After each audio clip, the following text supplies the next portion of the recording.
Hello,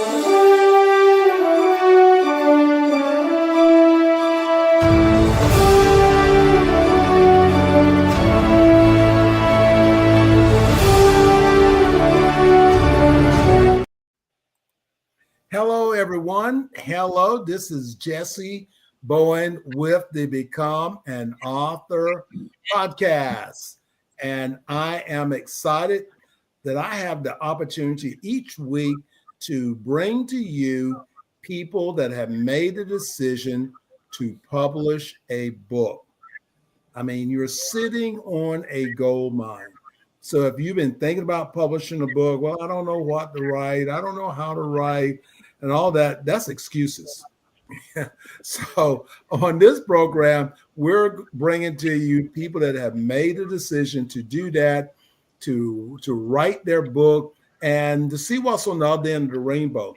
And I have two of those gentlemen here today, and we work together on several different levels, publishing and managing and marketing through Elite Publications, which Elite Publications is the sponsor for this podcast. But we also martial artists. So today I'm bringing to you two martial artists. Now they're not just martial artists; they're grand masters in the martial arts. So that makes them a little bit different. But they're 10th degree black belts. And you say, 10th degree black belt, what are they writing? So they're going to be telling you about their books today. But I really want to introduce them because they are both International Impact Award winners. Now, when we think about impact, that means that people have written a book that's really, a lot of people want to read. It's life-changing. So the International Impact Award is a very prestigious award that they have received for their books, but not only have they received the award for the book, they're in a runoff and competition for who will become the International Impact Author of the Year. So we got a link we're going to drop in there in just a few minutes that you can now go to, and you can now vote and cast your vote for them. Cast it for both of them. You don't have to pick and choose. Just cast it for both of them. So we're really excited, just having that opportunity to work with people who their lives have been changed by the things we're doing. Hello, gentlemen. How you doing? Doing great. Well, thank you. Good. We have Grandmaster Brendan Wilson here with us, and we have Grandmaster Tom LeBrun here with us. So we have two incredible people, guys. I've really enjoyed our journey. Tom, I guess we've been hanging out for a couple of years. And Brendan, we've been hanging out for about a year now, and the book projects. Did you guys think that you would have be in this place with your writing projects? Brendan? Well, thank you. Well, first of all, thank you for inviting me to this interview. I really appreciate it. I just wanted to express my gratitude to you, Dr. Bowen, to all of Elite Publications, Jessica Phillips, Crystal Harvey, all of the people that helped make this a success. So I didn't think we would get this far this fast, and I am indebted to you and your company and all the people that work with you for getting me this far. Thank you. You have received another nomination also, haven't you? Are you talking to me, sir? Yes, I am, Brent. Yeah. Yep. Okay, so thanks to you, this book has won 5 awards so far. Wow. So it won the International Impact Award, it won the Literary Titan Award, it won the Book Excellence Award, and of course it won the Take Center Stage Award. Take Center Stage, yeah. And then it's up for Author of the Year. I don't think Tom and I are competing with each other because we're in different categories. I'll bet you that they're going to have one for science fiction and one for action adventure. But Tom, if you beat me, I would be happy to have you beat me. You're a great author and a great martial artist, and I would be happy to have been in competition with you. Thank you. Yeah. Well, it's all about the team, right? It is about the team. Yes, it is. So and really, that's what I think of everything too, is about the team. And Brendan, what's the name of your book? Do you have a copy of it there? Can you hold up for us? So the book that's under consideration is Warrior Goddess, which is book 2 in the Mei Ling Lee series. The first book, which is The Achilles Battle Fleet, follows the career and life of Mei Ling Lee. She's a naval officer. At the end of the first book, she gets court-martialed, demoted, and sent to the Marine Corps, where she is currently still is, supposedly. And we had a lot of fun writing it. When we first brought this to you about 18 months ago or so, my wife had said, you need to find a publisher. Didn't you get inducted into the Martial Arts Hall of Honor? And don't they have a publishing arm? So I contacted Jessica, and we did a phone call while I was driving around. We were on vacation in Florida. And you guys, told us what you could do. Everything you said you were going to do, you did. All right. So we've had the full marketing support. We had the editing support. We had the formatting support. And you were very patient with me when I was a petulant author trying to get everything his way. Jessica has to take most of that, right? Because he has to deal with the authors every day. But you said your book is going to be an international bestseller. And it was in 4 countries. So you made that happen. And that was, I see that you sent us a list of questions. And one of those questions is, what's your advice to future authors? It's part of the advice is get somebody who knows what they're doing and go with it. So thank you. But, then that's really important. I want to say to everyone as we're going in our podcast today, that's very important. You guys own the rights to your book. You're collecting all the money from your book. So now Elite Publications, we don't deal with your money and we don't deal with your rights. Now, because it's really easy to sign a contract with a publishing company that they own your book. You say, well, no, this is my book. No, it's their book. And because not another publishing company will put it up until they take their name off of it. Until they take their name off of it, they really own your book once it's published under their brand. And we realize, because we've talked with so many people, what those problems are. So that's the reason we don't do that. I'd rather for you to have your own accounts or be able to, to manage we're there to do whatever you don't want to do. We work for you. So whatever you want to have done, this is what we do. But that's a critical thing for everyone to realize in the first part of our conversation today is that you must be aware that you can sign away your rights and you don't even realize you're actually doing it. So you want to make sure you get that information. So Tom, tell us a little bit about your book as we're kicking your books. You've got yes. We're on number 5 now. Is that 4 or 5? Just finished number 5. So I don't have a copy in my office here, but the book that won International Impact Award was called No Stone Left Unturned. And I'm very proud of that. It really was a big jump from the previous 2 books in the same series. And then because people really liked that book, I went ahead and wrote book number 4 in the series called The Ghost in Stone. And if you could picture Washington, D.C., and there's a picture of a white ninja, and then there's a guy that looks pretty buff on the cover. It's called The Ghost in Stone, and they prevent assassination attempt against the president and the Secretary of State got shot, and so forth. So that's the one I presented to the International Impact Award. They had called me up and they said, what are you working on now? And I told them, entered it, and they said, we'd like to use that and nominate you for the Author of the Year award. So I've got multiple books under their banner, if you will. And I'm just very, I guess I'm overwhelmed with emotion in that it's come this far for me. It's just, you write a book and you hope people like it, and they do, and it's an action thriller, and it has all the martial arts stuff in there, and the reviewers are saying, well, obviously Mr. LeBrun knows what he's talking about. I hope so, but anyway, it's really neat to see that, and they like the fight scenes. recent review said if you're a fan of Clive Clusser, Tom Clancy, and Lee Child, these are the action books for you.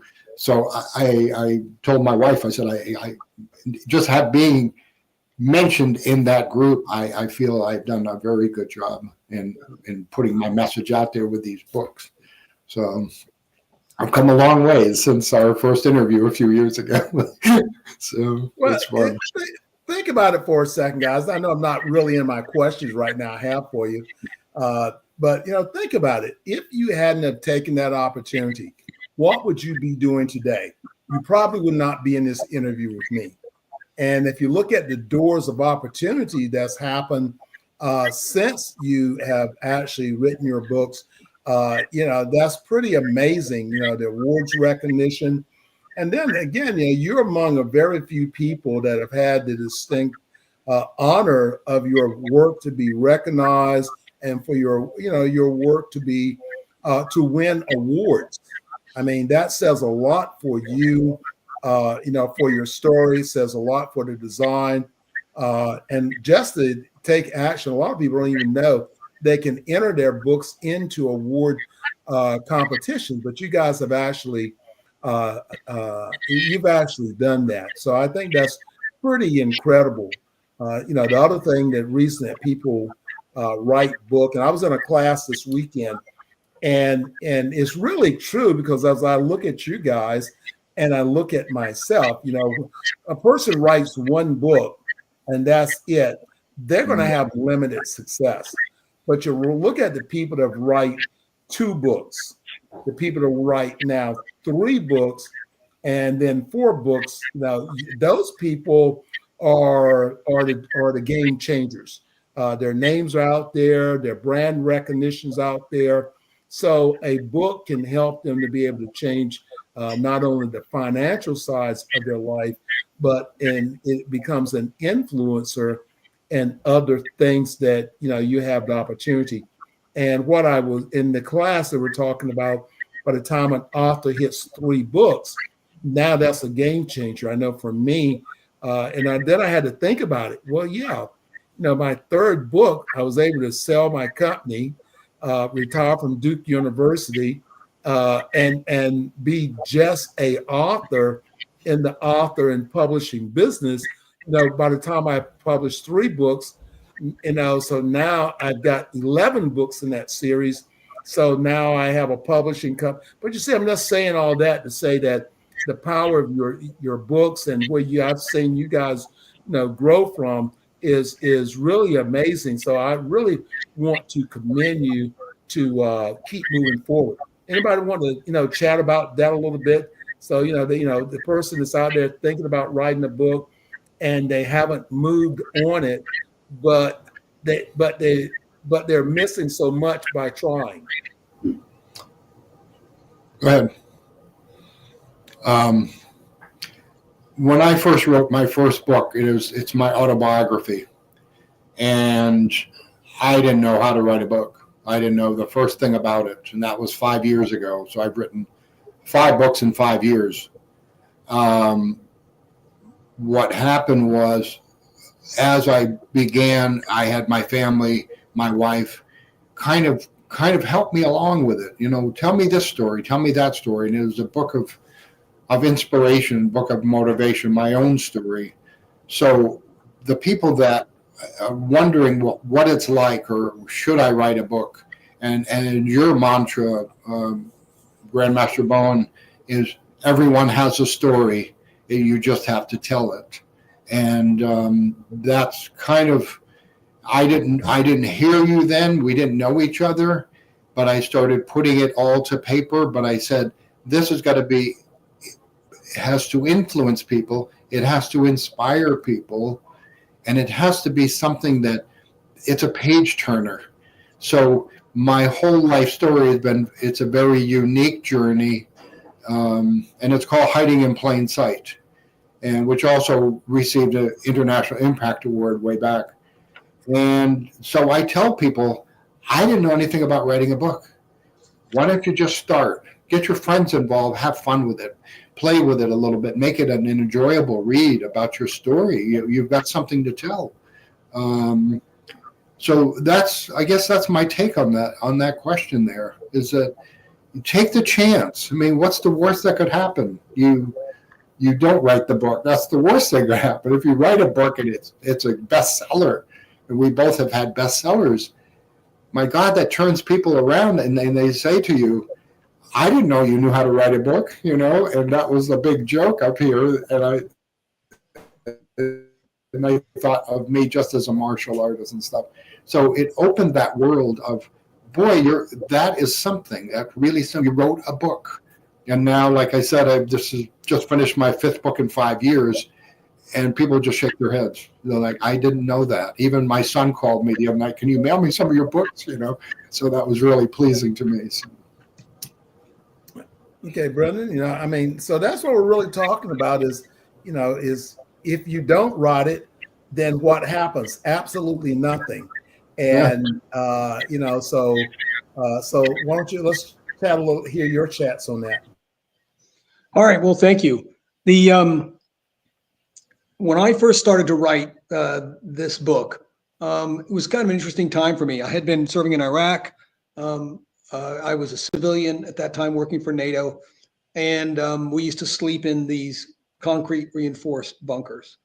And there was a public affairs system that was hooked into a counter-mortar radar system. So whenever there was incoming fire, we were told to take cover. So I'm sleeping there, middle of the night, warning, incoming fire, take cover. And then we heard the thump of what I suspect was mortar fire far off, no danger to me at all. And I took that and worked that into my first novel, into the opening scene. But I put it on a spaceship, right? So a slightly different scenario. But that, like you said, everybody has a story. I didn't know what the story was going to be when I started writing that. It sort of worked itself out over time. And then 2018, I was sent back to the United States for medical treatment. And by that time, I'd have been out 40 years of that. So I needed a break. And I wanted to do 2 things. I wanted to finish the book that I had started, and I wanted to go to law school, which I had started years before and not been able to finish. So I did both of those things. And to me, you were very kind to have published my article on writing through despair in your magazine. But it was very cathartic to me. It wasn't just writing the book. It was getting something out that I needed to get out at a time that I needed really to get that out. So, to me, there's a creative aspect of it. And there's also, as Tom had mentioned, you're reaching out to others. And so there's a formulation of what you would like to get out. And what I like to do with my characters is I put them in situations where they have to make decisions of which there is no perfect solution. They're tough lifetime decisions, and they have to live with the consequences, and those consequences become part of them, right? And the reason I wrote that into the science fiction novel is because we all deal with that. We just went through a pandemic where parents had to decide, do I feed my children, or do I expose them to a deadly virus? Do I send them to school where they might be exposed, or do I keep them home? Do I pay this bill or not that bill? These are real life decisions. And the consequences of those decisions, we have to own, all of us. That's what I wanted to try to get through. And I put Mei Ling in impossible situations where she has to balance mission against the lives of her people, against her own personal character and what she would do. And then she has to live with the consequences. And in the end of the first book, that consequence is a court-martial. And she takes it because that's the right thing to do.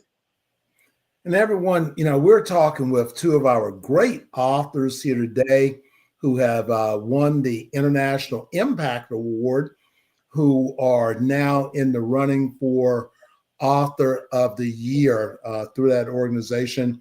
And not only the International Impact Award, but they are multi-award-winning authors, and they all started off, and they're martial artists. And we're going to ask them about their martial arts background so you get a chance to know that. But a key point that just sort of popped up is now they're talking about their books, and you're saying, well, I don't know what I'm going to write on.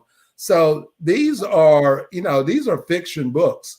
So, this is what's happening there. Everybody fantasizes. Okay. They think about something. If they say they don't, they're not really being truthful, because the subconscious is always working, whether you are conscious of it or not.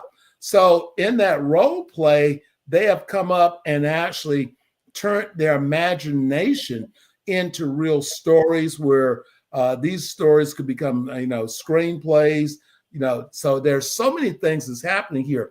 So I write books myself based upon what am I doing? I just finished a Christian book, and the title of it is Don't Procrastinate on God. I was going through a bout of procrastination, and I realized it, so I had to solve my problem. So I wrote a book about procrastination for entrepreneurs and about the wealth kingdom mindset. So, what are you dealing with? What's going on? Do you have a fantasy imagination or a strong imagination on a character that runs in your head? I was thinking about last night, I've always loved the cowboy movies. I grew up in that era, and of writing me a cowboy movie, but the character in the book is also a samurai. So he went to Japan. Well, I don't want to tell you the whole story about the book, but you see how exciting it becomes when you now allow your imagination to be able to run and create things, and that is what writing is about. It's about discovering your creative side. What is it that you're good at? Or what is it, something that you're doing that gives you pleasure? And that's what you do. You want to be able to write about that.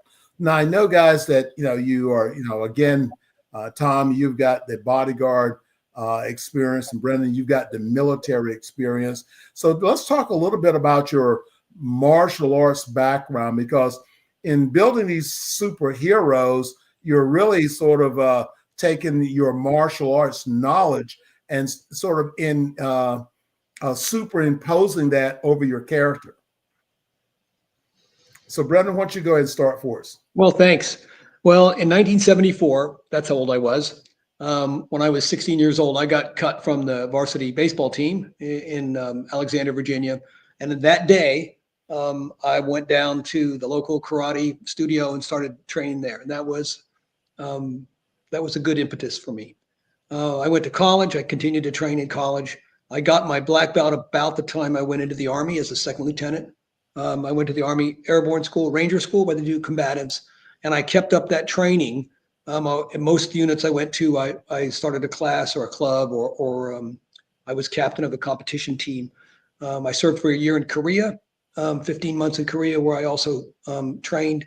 And then after I retired, I also ran some schools when I was overseas. I've trained people pretty much all over the world, including in Iraq.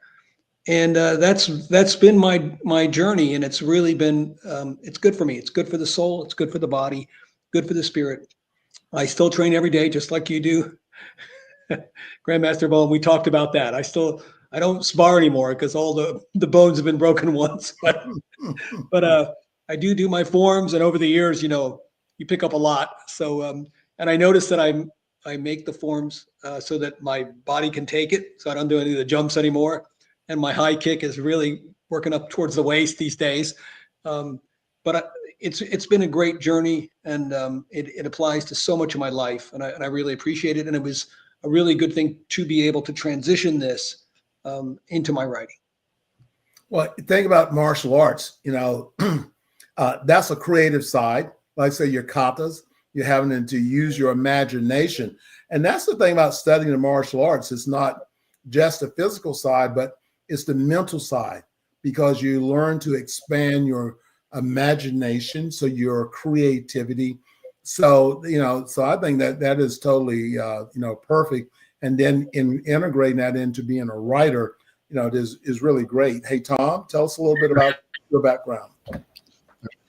Yep, in 1967, Joe Frazier had won the Olympics in '64.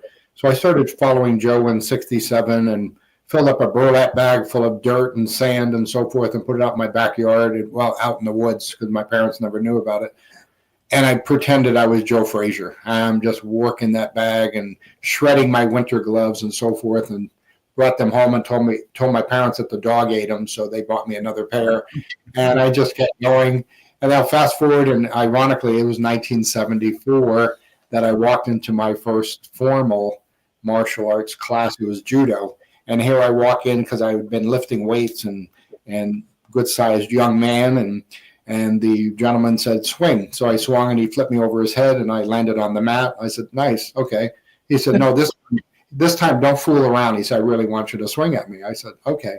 So I swung with all my might. He flipped me. I missed the mat.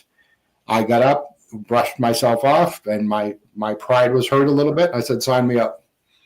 And that's kind of how it all started. So I went from judo to taekwondo to Okinawan Kempo, and then people started realizing that I was doing a lot of sparring. We're having an event. Can you come in and make sure there's nobody's fighting and so forth? And there's going to be some drinking, sure. And then it was kind of like the movie Roadhouse. And here I was, a civilian guy, and people were testing. And I made very good friends with the local police officers, and they wrote some letters in my first book, again called Hiding in Plain Sight. From there, the security world started opening up, which meant I had to train even harder because I'm responsible for people's lives. And then I was a part-time police officer and handed in my stuff, but I said, tomorrow I'm going into the security world. This was 1988, and I received my first black belt in 1985, and I never really put my belt on when I'm training. So in '88, the captain of the police department said, well, where are you going to take this business of yours? Because we already have a security guard outfit. And I said, sir, I'm going to travel all over the world and protect people. Okay. And kind of nodded, as most normal people would have. So fast forward, I've been to almost 50 countries and protecting the best of the best out there. And that meant my training had to be I had to be at the top of my game all the time. And I am still in the field working. So I may be getting a call this week to go somewhere else. And so it's a continual training program. I trained under Michael DePasquale Jr. and Sr. in the early 90s and received Dan ranking in there. Grandmaster Ernie Reynolds presented me with a 5th Dan ranking, and it started going up. I started making a compilation of different styles as to how it relates to the security world. And I was certified, and it was certified and authenticated by Grandmaster Ron Van Cleef, Grandmaster Glenn Perry, Grandmaster Danny Lane, etc. And so I'm still training just as hard as I ever have in all these years. So I'm still 35 at heart, you know. So that's my journey, and I wrote a book about it. Again, Hiding in Plain Sight is that whole journey of me going through all these facets of my training and bumping into people and explaining what it is that I do on an international level. And I don't feel that I'm slowing down much lately, much to the worrying of my wife. So anyway, things have gone very well. I'm very pleased, and the writing kind of takes me away from that a little bit, but I use my characters as a kind of, they said, which character are you in this book? And it's called Cameron Stone Action Thriller. So I said, well, I'm a little bit of Cameron Stone, I'm a little bit of Rains, and many of these books have actual places that I've been to, so I can walk people through these areas, but there's a fictional story going on in the background. So I really use my imagination in doing that, but I have resources that I can draw from. And then I used all my martial arts experience in the fight scenes and so forth. So it's gone very, very well. I'm very pleased, as I've always, and I keep going. So that's great. That is great. Everyone, if you're just tuning in to us, we're here today, and we're talking with two of our authors who have earned the International Impact Award, which is a prestigious award for authors. They are award winners in multi organizations, and they're talking about their book experience And we want you to know that you can have that same experience that also. So guys, in receiving the International Impact Award is a huge accomplishment. Now, can you share with us what this recognition means to you personally and professionally? Well, thanks for that. First of all, it's a great honor. And thank you, Jessie, for having nominated me for that award. I didn't even know that, by the way. I got this thing and said I'd won. And I contacted Jessica right away and I said, did you guys do this? So I really appreciate that. So for me, it's a way to reach a wider audience. It's a way to continue to develop my creativity. And it's a way for me to continue to make contacts with people that will help me facilitate that process in the future. I got a call from Nim Stent, who is hosting the ceremony out in Phoenix. Great people. They called me at home. They wanted to know about me. I told them that you were my publisher, and they know who you are, of course. So I think that was I'm looking forward to going out there and doing that, and I'm also looking forward to going to Hollywood in October. That's my plan. Yeah. Well, we pretty much got our calendars, already, set up of all the things that we're having the opportunity to be able to do. As authors, there's all these here great opportunities. So, Tom, to be nominated number one for the Author of the Year award, I could not imagine having to have received that. Not that I doubt myself, but it's surreal in many ways, because we've come a long ways in the writing, and all of a sudden you're going, well, you're up for the Author of the Year. We both, I'm hoping, Brendan, you and I, we became finalists in this adventure with them, and even to be a finalist and not be that grand prize winner. My God, that will open so many doors, and people will just look at you with a different set of eyes, I believe. Especially with me, they've known me as the weightlifter, the bodyguard, and so forth. They go, but you write books. I go, how did that happen? But now I'm being considered the Author of the Year. I mean, I just can't. I mean, the good Lord has blessed us to take that forward, move it forward, move that needle forward. And if we can do it, I think it gives inspiration to others to say, wow, look at these guys, they're just like us. Then we have qualities that they may resonate from, and say, if these guys can go out and do it, I can too. And you just keep pushing that needle. And it's not that I doubt myself, but I like I said, I just never thought that, number one, I would be a writer, and now I'm having fun. I'm having a great time, and to get the awards that come with it, and then some of the reviews that are on top of the awards. I said, Mr. LeBrun's books are action thrilled, and people should look at them.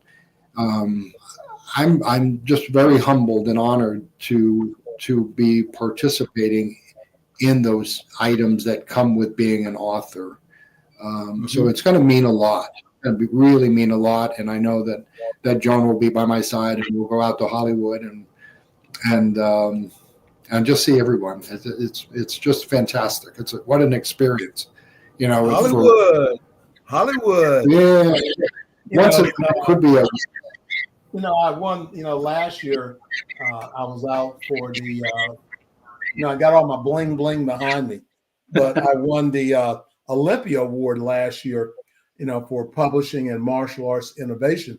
And, if I hadn't have written, the books I've written and done the things we've done, going to Hollywood, California, that's where you think of the superstars as being.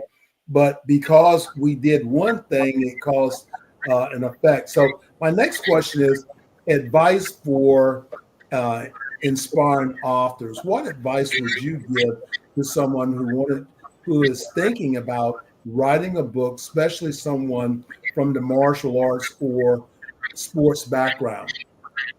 Okay, that's a really good question. And I talked it over with Kay, my wife, before the interview, my first thing would be the advice that I would give anybody on anything they want to do, which is life is an adventure. It's your adventure. It's not anybody else's adventure. And don't take counsel of other people's fears. Sometimes if you want to do something that's challenging, that's difficult, that has a high potential for failure, there's always going to be somebody to say, oh, don't do that, right? And don't listen to that. Do what your heart tells you to do. And if it tells you to write, then you should write. The second thing is just write. So yes, when I got stuck with the last book, and I just couldn't seem to, there's two ways I get stuck. One is I get my characters into situations I don't know how they're going to get out, right? The engines are broken, the missile is inbound, and I don't know what they're going to do, right? And then the other one is I just sometimes get the writer's block. And Kay had said, just write. We can fix it later. And that was the best advice I ever got, as far as just getting through it. And then the final advice, which I think is very reasonable, is to find somebody that knows the publishing business, somebody that has already made the mistakes that you will make if you don't contact an expert.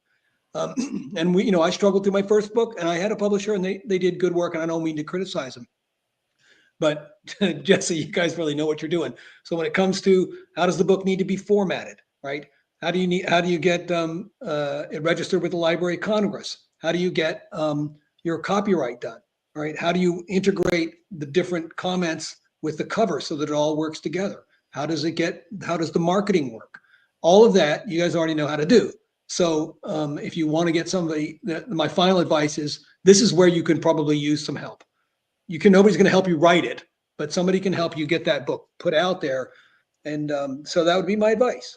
Just write it. Don't take counsel of anybody else's fears, and find somebody that knows what they're doing. There we go. Well, and I truly agree with that. And as I said before, I was writing books, back in the 80s when I first started, writing books and doing publishing. And the more you do, the more you know. And then you study. In martial artists, we are sort of, especially the martial arts side, we work on perfecting ourselves, perfecting our technique. And why not, perfect everything that you do? If you're going to be I always say, if I'm going to be a black belt, then I need to be I'm a black belt publisher. So why not be the best at what you do? I mean, why not? And that's what we were saying is that, why not share your story? Why not? Why not impact someone else's life, through your story? Tom?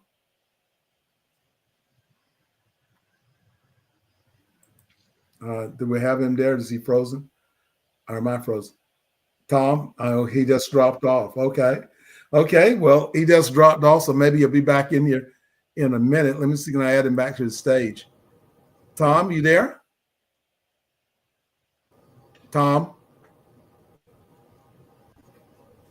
Okay. Evidently, his mic is not connected for us. Tom, can you hear us? Evidently, he cannot hear us. Okay. Jessica, send him an email for me, please, or text him.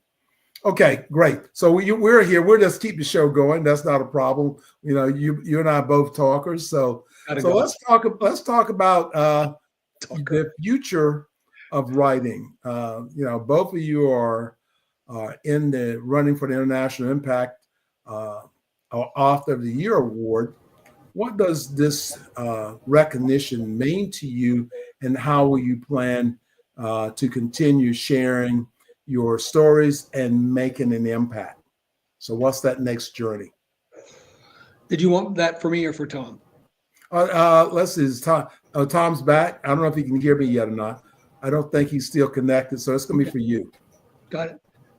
So, for me, it's an opportunity to continue my creative process, to reach a wider audience, to continue to learn from a broader group of people. I am indebted to the people that helped me with the writing of the novel. For example, my novel has very detailed special operations type of stuff. I did some special operations when I was in the Army, but there are people that did much, much more than me. And one of those people is my brother-in-law, Guy Sturm, who's a retired special operations sergeant first class. And so I sent him some of the stuff.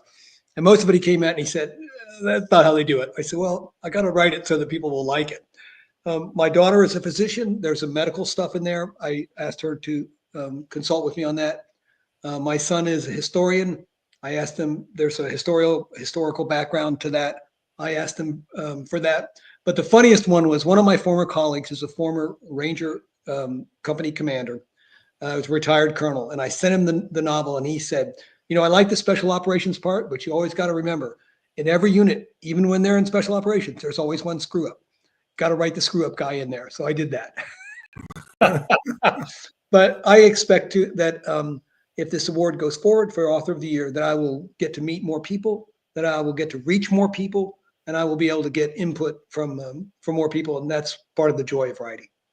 Well, you're exactly, you're exactly right. So looking ahead, are there any future books that you're thinking about writing?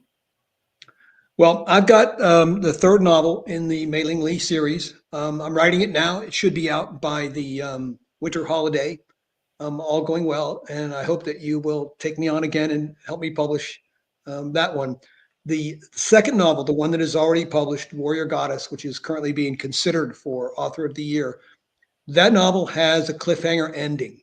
And I have had several people tell me that they are anxious about the next novel. In fact, yesterday, Kay and I were out for a walk, and one of our neighbors came up who has read the book. And she was wagging her finger at me and saying, how long has it been since you put out that book? Because now we've read the second book, we got to get to the answer. But the best compliment I ever got is my brother, who is a retired literature professor. He said, I read the book and I found the ending very disturbing. I said, I'll take that as a compliment. So, but the truth of the matter is it's got a bunch of confusing, conflicting types of things. And we're going to have to let the characters tell me how that works out because I'm not even sure. So we'll see. But I should get an answer out by probably November. Okay. Tom, are you back with us? No. Tom? Okay. Well, I have one thing other to say because Tom's, Okay. I did not know that Tom was a security specialist. But back in the 90s, I trained the NATO commanders' bodyguards in weapons disarming technique because I was stationed in Belgium and they were in Europe. They are federal officers, but they don't really have, if they have to discharge their weapon in Europe, there's going to be a problem. So they were trying to learn how to do it better, even though they're very highly trained, how best to control a weapon that's drawn in the presence of, the principal. So they were going to Germany and having somebody train in that. I said, I can do that for you here. So I trained him there, and that was a lot of fun. One of the guys that I was training was actually a former police officer from Detroit, and he had joined the Army and he was now a warrant officer. And one of my students was trying to show him, how to do a wrist lock or, disarm the weapon. And my student's on his back, pounding the table, go, oh, that hurts. So yeah, sometimes you got to be humble if you're going to try to train people who are already security specialists. Well, Yeah. 20 years later, I was in Iraq and I was the principal and I had my own close protection team and I got to, they had briefings and I got to watch them work. And now I am the most insufferable person to help watch a television show with because I'll always be telling Kay, that's not what the security guy does, right? They always look around, right? They look for every pathway, every possible threat. They never just walk into the building and hope for the best, right? So Anyway, that was my story. Okay, Tom, did you make it back? I'm not sure Tom is still connected to us. Nice, so sorry. Okay, we're going to get ready to wrap up here, and my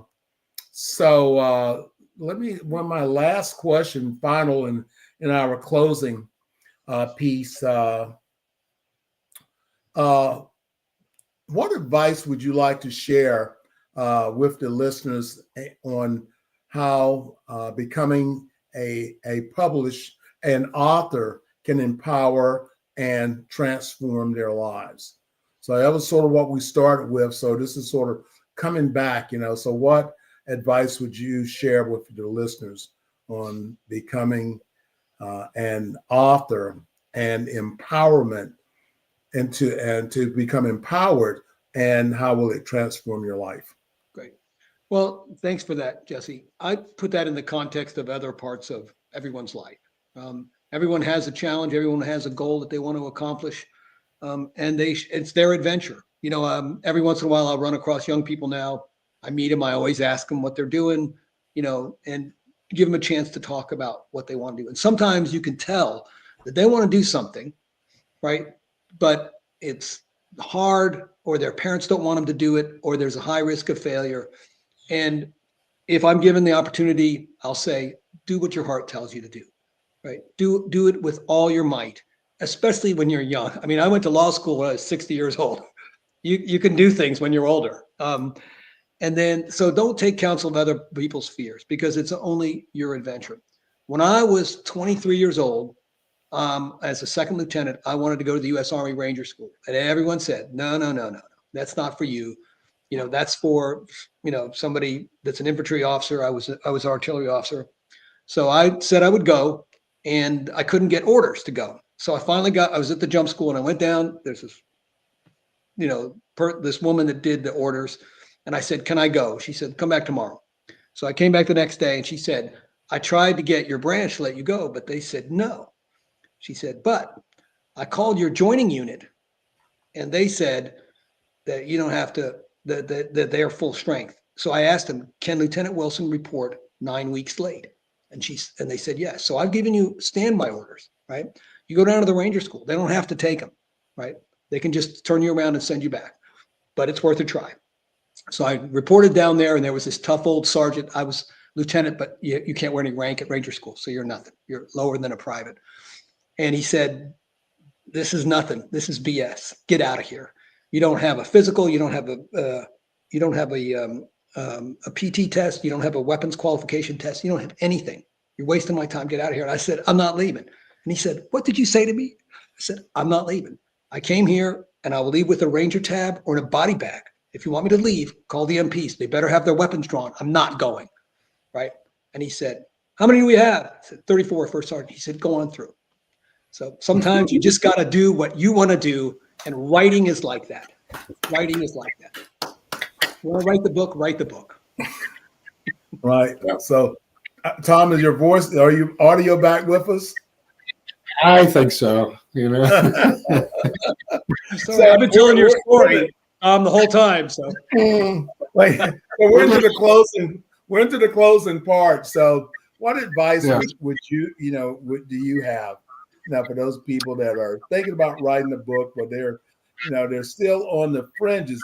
And I know, for me, is that you just do it. You never know what's on the other side of the door unless you walk through the door. Faith must have feet. Right. So, so you just do it. So what advice, what would you have to say? Make it closing? I'm going to make it real simple. If they're on that fringe and they're going to write it, I always say, call me. I'm going to turn those people that say you can't into I can, because I've done plenty of that throughout my life. You can't do this. Or watch me. I mean, I'm going to do it anyway, whether but make it real simple to them. You want to write a book? I'll help you. And I give them my phone number. Here, I will help you write it. I will help you get those first chapters, and they don't have to make sense. You can always change them around, like I did in my first book. Just to give you an idea, my first book was I'm in Africa, and I was doing advance work for Whitney Houston and her one South Africa tour. Chapter 2 is, how did I get there? Here's a picture of me with a Superman outfit on at 5 years old. So make that story grab somebody, So after I did the autobiography, started writing fiction. What kind of book you want to write? Do you want to make it fun? Do you want to make it exciting? Do you want to make it sci-fi? Do you want to take some of your own personal experiences and really get people going? I get into call me. Here's my phone number. I mean, I don't mind doing that. And that's true. Any more than you guys both do, I don't know how many conversations. People that are successful. We put it out there. I want you to be successful. Sharing information, and that's the great part. Everyone, we've had today on Mr. Brendan Wilson and Mr. Tom LeBrun, and great authors and martial artists. So, if you're involved, if they're in your community, you can reach out to them and ask them a question and you can make the decision. Everyone has a story. Everyone has a story. Now, your story may move someone in to motivate them to do something. It may inspire them to follow you. I know my first experience with a book was a magazine. When I was in martial arts class, I'd never seen the word karate, as in seeing karate out there because it was so new. We're not talking about in the 2000s. We're talking about going back into the 70s. And I saw, and I'm 22 years old, and I see the word, and I walk over and I pick up the book, and there's a picture of Chuck Norris holding a great big trophy cup on his thigh, foot up in the chair, little old lady, him and his gi. I knew at that very moment I wanted to be a karate champion. That magazine, that picture changed my life. Just the image of looking at that picture changed my life. And I've got two large trophy cups over here in my office that I've won through competition. But that's why I said that writing a book that can inspire someone that to change their lives. So I want to thank both of you for, number one, entrusting your work with us. Both of you guys have great looking websites. So, we're in the web business of supporting your websites. So it's just so many things. So if you're out there and you're thinking about writing a book, or, you're thinking about that, whether it's an audio book or ebook or whatever you're thinking about, then Elite Publications, we can support you on your writing project. Now, tomorrow, which is going to be Thursday, we're going to be releasing our brand new compilation book, and that book is Elite Martial Artists Worldwide. We have writers from the UK, US, Canada, South Africa. So, we've got a lot of great masters in this book. Pick up a copy of this book, read it. It's more of a philosophy book. So if you want to become motivated and become inspired, then this would be the book for you. Everyone, I want to say, thank you to you guys, but, be blessed. And guess what? We're going to see you guys in the future projects. And everyone, remember, keep tuning in to the Becoming Author podcast. Share this podcast with someone that you may know that's thinking about writing and they're still out there contemplating what they're going to do. This is a very inspiring story with two masters in the martial arts, but now who are, renowned award-winning authors. So share it with them. And everyone, be blessed. I'm out of here. Thank you.